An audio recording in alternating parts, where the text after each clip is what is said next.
All right, everybody, welcome back to the Boardman Black and Gold podcast. We've got another episode of Outside Perspective this week, and this week it is with the New York Football Giants. And miraculously, I know a Giants fan. I actually know a couple of Giants fans. However, this week it was very pertinent that I get this guest on. JC Upton, we talked about it in our episode just a couple of days ago. JC, thanks for joining me. Why don't you introduce yourself? So happy to be here, Zane. Thank you, Mr. Bloom. Just excited to be here. I'm a lifelong Giants fan. My brother was a big fan of Peyton, and so I was like, I'm going to be the younger brother. I'm going to like Eli. And unfortunately, that's led to a life of pain apart from the 2 Super Bowls. But I'm here, still bleeding blue, ready to go. So was your brother, he was the inspiration for you choosing the Giants, essentially? Yeah, he was a big Peyton Manning fan, and, off that, I was like, I really like my big brother. I'm going to like Peyton's younger brother. And I loved Eli. We're wearing his jersey right now. Eli is a Hall of Famer for all those doubters. He is. First ballot. Book it. But yeah, Giants fan ever since. Yeah, I'm looking at you right now. You got the Giants flag in the background. You got the jersey on. This is back-to-back weeks that we're doing this. This is the first time we've really done these types of episodes. And both of the guys that I've had on, you including, like, you've repped out. You've embraced this. I love it. It's awesome stuff. Absolutely. Well, I'm glad that you're coming on this week to talk about the Giants a little bit. I think I might have known a little bit more about the Jets. I have very strong opinions about the Giants, but I don't think I know as much about the Giants as maybe I did the Jets last week. So I'm interested to hear maybe how you would summarize the Giants season to this point as it currently is. Why don't you just in a couple of sentences, you can elaborate on it, but just tell me what you think about the Giants season as far as maybe the expectations have gone. I think the expectations were low coming in, so don't think that has surprised people.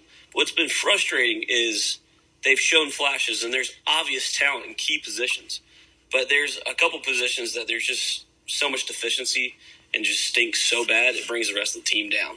So it's like, man, we got some bright spots in that area, and then just complete failures in others. So it's just so hot and cold to me and very inconsistent week to week. So what are some of the hot areas and what are some of the cold areas? If you can maybe just dive into that a little bit more. So I'll start with the Giants defense. I think Giants defense has been fairly hot. I mean, they held Joe Burrow and the Bengals to 17 points, and one was a garbage time touchdown. They've had a lot of red zone stops. The Commanders game, another hot offense with Jaden Daniels, the rookie.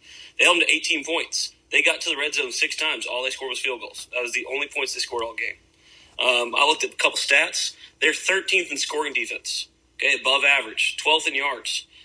Their passing game is particularly strong, especially on the front line. They've got some dogs up there. Kayvon Thibodeau's out right now, but you still got Brian Burns. You got Dexter Lawrence, who is leading the league in sacks right now.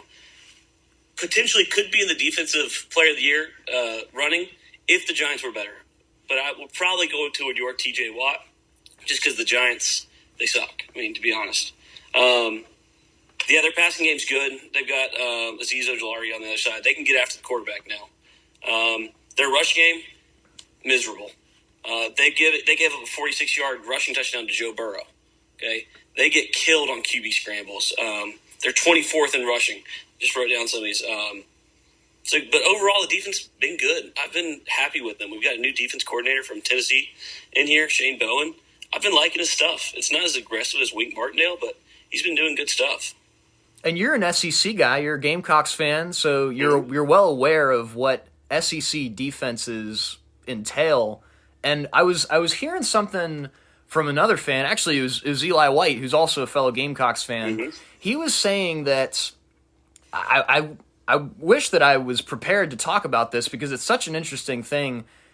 It's essentially SEC defenses always rise to the occasion when they play other SEC teams. Oh, yeah. And the offenses in the SEC aren't as prepared as they are against maybe like an ACC or a Big Ten type of defense because there's something different about SEC defenses that they always rise to the occasion when they play other SEC offenses. Would you agree to that? Yeah, it's just a whole different level.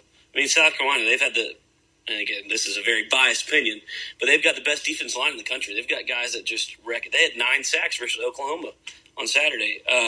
It's the same with the Giants. I think it was, we've had like 2 or 3 weeks this season already with 6+ sacks. Like, we can get after the quarterback, and it makes them pressure. It makes them have errant throws. But when the offense doesn't score and you keep putting the defense out there, that's the reason why I believe we're even as high as 13th. We should be a lot better, but again, our offense is giving us nothing, going straight 3 and outs. Well, and if you want to get to the low parts, I'm more than ready to get to it as well. I know you're chomping at the bit to get to the low parts. I do want to hit on one thing, because you and I have watched a lot of football together over the last year and a half or so. Mm-hmm. JC, for those of you who aren't aware, he was pretty much our house for watching the NFL, whether that was actually watching Steelers football or watching just primetime games. I mean, we watched the Super Bowl. We watched pretty much all the playoffs this last year, even though pretty much our combined friend group, I think, had like maybe 1 or 2 teams represented in the playoffs last year, the Steelers being one of them. But David was also a part of those Sundays going over to JC's place. So, I mean, for one thing, I will say this too. You will not find a better host who can cook. Because I'll tell you this, JC's meatballs, there is nothing like it on the face of the earth. I'll tell you that. I dream of those meatballs that you would make for us on Sundays. Oh, man, it was always a pleasure. And listen, I look back, and every Sunday I'm here, even with my parents, I'm like, man, I miss these guys. It was such a great time.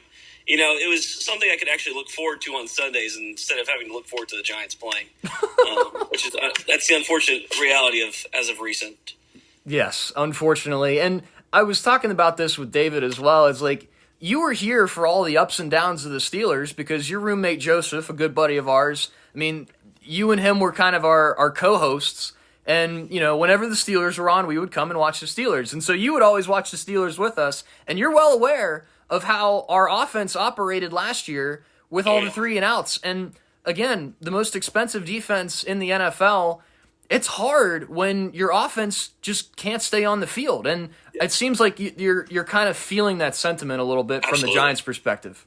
I felt it for years. I always felt like the Giants' defense, in most years, has been better. But yeah, it's a full team game. You got to play complementary football to where your offense is at least giving your guys breaks, at least getting a few first downs. That way your defense can rest up, especially the big guys in the middle. Our best player on our whole team, in my opinion, is Dexter Lawrence. He's a 300-pound dude. He can't be out there, every single drive when we're going 3 and outs. He gets tired. And honestly, I don't have the stats, but it seemed like every single time that the Eagles last week got a big play, especially around the ball with Saquon or a Jalen Hurts scramble, it's when Dexter Lawrence was off the field. And, it makes sense. They wear him out, especially when our offense can't get going, and then they gash us for a big play. It goes back to complementary football. Yeah, and you yourself are a football coach. You started coaching defense this winter or this fall. I did. And you're understanding that even more, I feel like, now as you're starting to work with these kids. Maybe, yeah, that's a cool perspective. Why don't you talk to me a little bit about that? Like how actually coaching some football has helped your understanding of even just watching the NFL. Well, I mean, just having to get more into the X and O's too is understanding where people have to be, the responsibilities they have. And I think the biggest thing for me is, again, I love coaching defense. It's very simple. See ball, go tackle. But then you also got to make sure everything else is accounted for. And the Giants, I think they've done a decent job. Except for their cornerbacks, which I think their cornerbacks are the weakest unit. So George Pickens might have a field day, especially Deontay Banks. He's a low-effort player, unfortunately. And I hate seeing that when I coach my kids, and I'll try to get on them and realize, hey, low effort isn't going to get you anywhere in life, all right? And we see that with Deontay Banks. If y'all can all go look back, there's an Eagles game. Jalen Hurts was scrambling on the sideline. He literally just stops. He stops when he could have made the tackle. I'm like, what are you doing? That's something one of my fifth and sixth graders wouldn't do. So it's just helped me see the small stuff, what responsibilities everybody's supposed to have, and you got to have everybody bought in. And that's one of the worries I have is that as this losing continues, more and more players are not going to be bought into the Giants, and that's my biggest worry. And you're well aware of George Pickens and some of those low-effort plays that he gives. Mm-hmm. And the difference, I think, is the difference between the winning that the Steelers have done and the losing that the Giants have done. One of my primary worries about Pickens is what happens when things start to go awry? What happens when you start losing a couple of games in a row? We've lost 2 in a row at this point this year. What happens when, you go on the Mike Tomlin standard 3-game losing streak in the middle of the season? Like, what happens then? How do you respond when you're a low effort player like that? And, like you're saying, when it's losing, it doesn't help anything. It doesn't make you want to try any harder because your idea of the bigger picture, it's diminished in a way. So that's an interesting perspective, especially. And I think it's tough for both of us because both of our coaches are definitely players coaches. Brian Dable, player coach. Mike Tomlin, player coach. They love their guys. And so, they might hold them accountable in-house, but there's not going to be any external punishments, nothing to actually hold them accountable. So that can be a little frustrating at times too.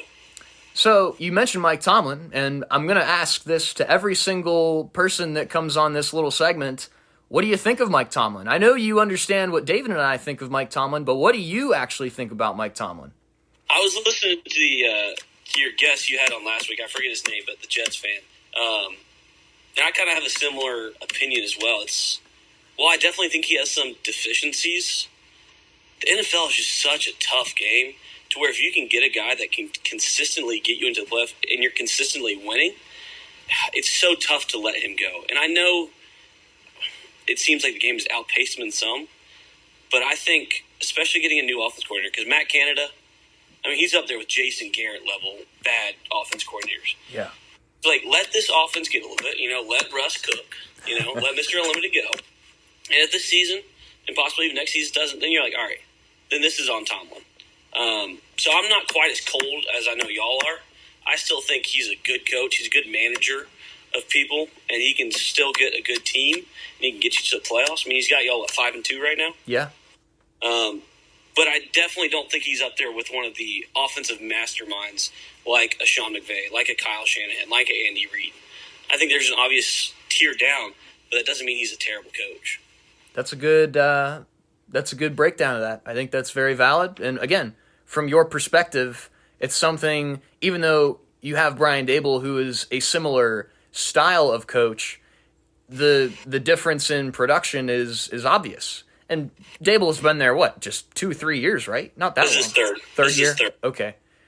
Mike Tomlin's been in the league for as long as I've been conscious. So, it's interesting how the difference is, even with Mike Tomlin and stuff like that. Now, with that, you mentioned Russ for a moment, and we're still kind of in this quarterback limbo. If you're the Giants this week, who would you rather see, Russ or Fields? Because I will say this, Mike Tomlin has not named a starter for this week. It's pretty much understood that it's going to be Russ, but you never know. Maybe he throws a wrench in things and maybe he changes things up. So who would you, as a Giants fan, want to see this week? Personally, I'd probably rather see Russ because I was talking a little bit. The Giants' rushing game is abysmal. We've allowed quarterback runs. Geno went for 20 yards on us. Quarterbacks that are not good at rushing, not good at running, they're gashing us. So, I'd be very scared to see Justin Fields with his legs. And I know Russell is still a little mobile, but seeing how he drop back, if we can get our edge rushers to pin our ears back and get after him, I'd feel more confident than a guy that's scrambling around back there and making plays with his legs as well. So, understanding that Russ is probably going to be the starter this week, what are some keys to win for the Giants? If they want a shot to win this one, what are some keys for them to win? And on the other side, what are you scared about when it comes to the Steelers? First of all, game plan for the Giants to win is make sure we're doubling George Pickens. Because, again, like I was kind of mentioning with Deontay Banks, he's not had a good year. And so we're probably going to have to double George Pickens with him and probably safety over top and kind of give our chances with the wide receiver 2 and 3. Now, I know Freiermuth's a good tight end. Our linebackers are decent in coverage, nothing great, but decent. But I think just make sure we're getting Pickens contained and make sure we're keeping another guy in the box for Najee and Jalen Warren because that's just such a dangerous running attack. As for what scares me about the Steelers, definitely that running attack. Y'all are so good with it. Najee had a good game last week. Seeing as he kind of continues and he's starting to run a little bit more physical, that does scare me. And also just very scared about our offense. I know we haven't talked about the Giants' offense a lot, but it's a big potential for a disaster game again. I mean, there's rumors that Drew Lock might start. I don't think it'll happen this week. But none of the Giants' offense inspires any hope, any passion. So it might be a field day for TJ Watt and the boys. So your outlook on the offense is bleak, and I'm pretty sure I know the answer, but just so that it's clear, I mean, what is your thoughts on Danny Dimes?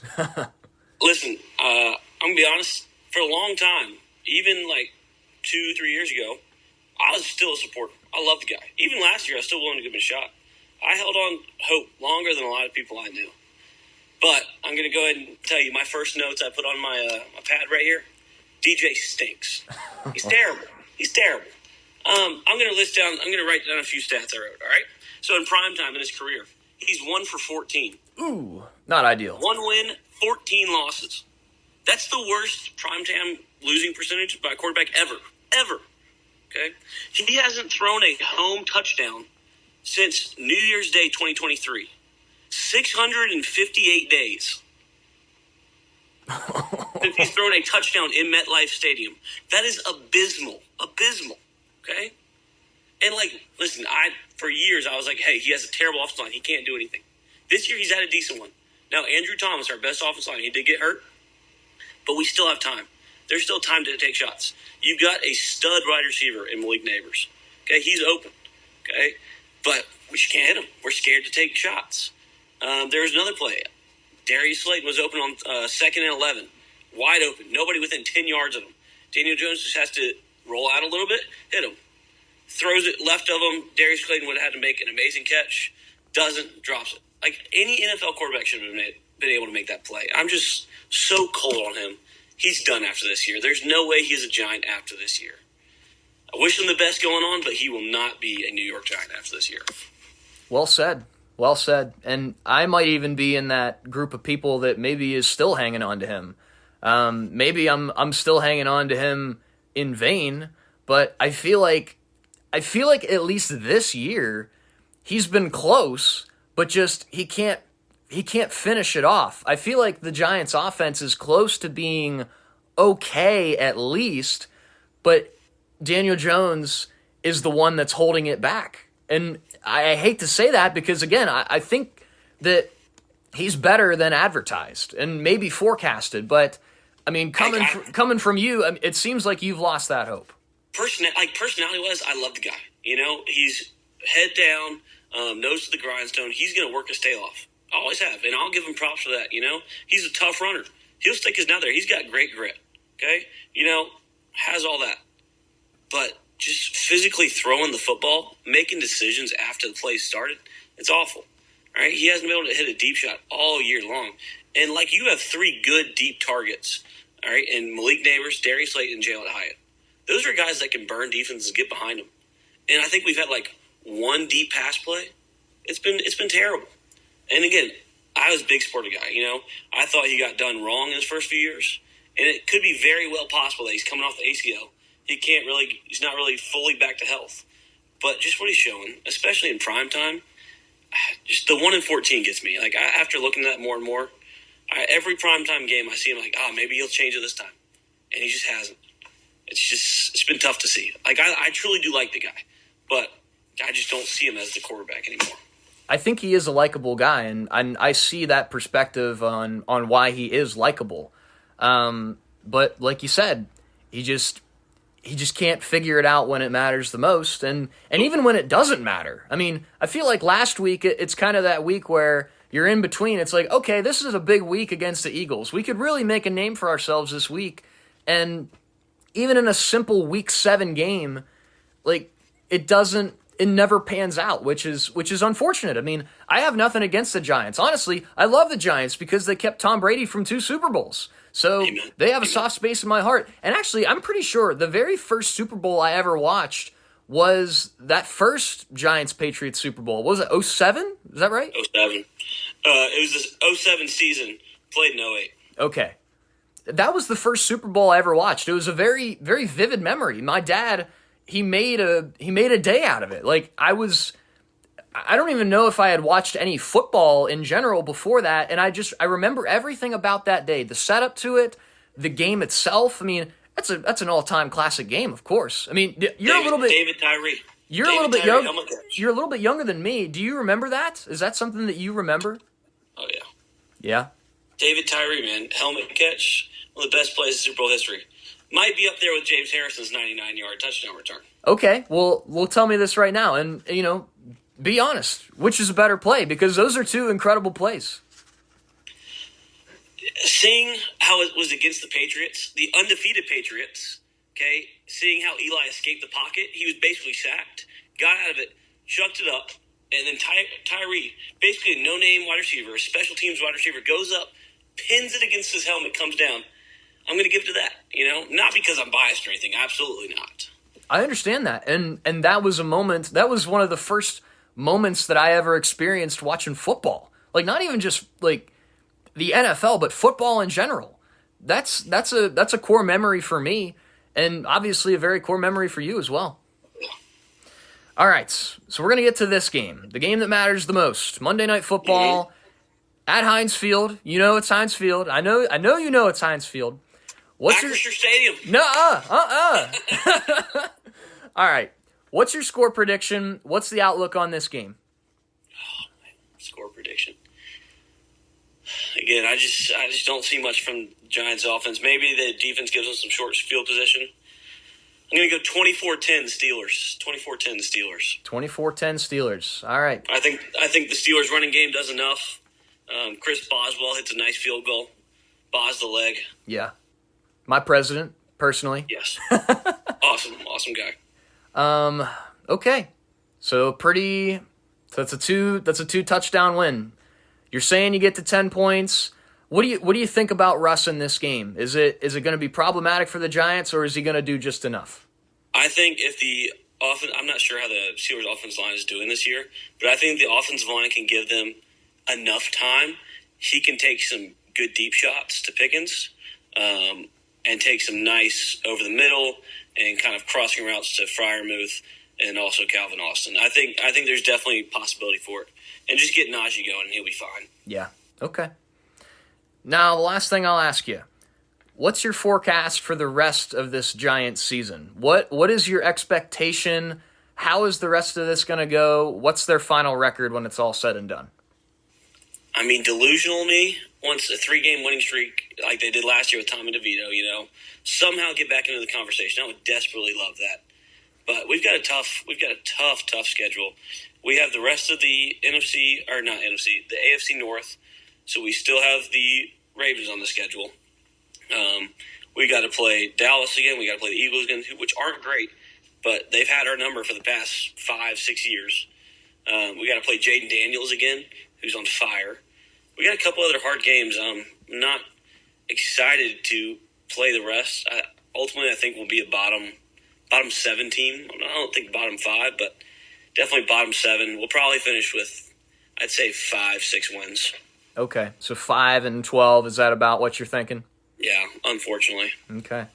Well, I'll certainly be rooting for the Giants, and as will all of the Steelers fans when you play the rest of the AFC North. Hey, maybe you go in there. Is your game against Baltimore? We beat the Browns, lost to the Bengals. Hey, so that Browns win.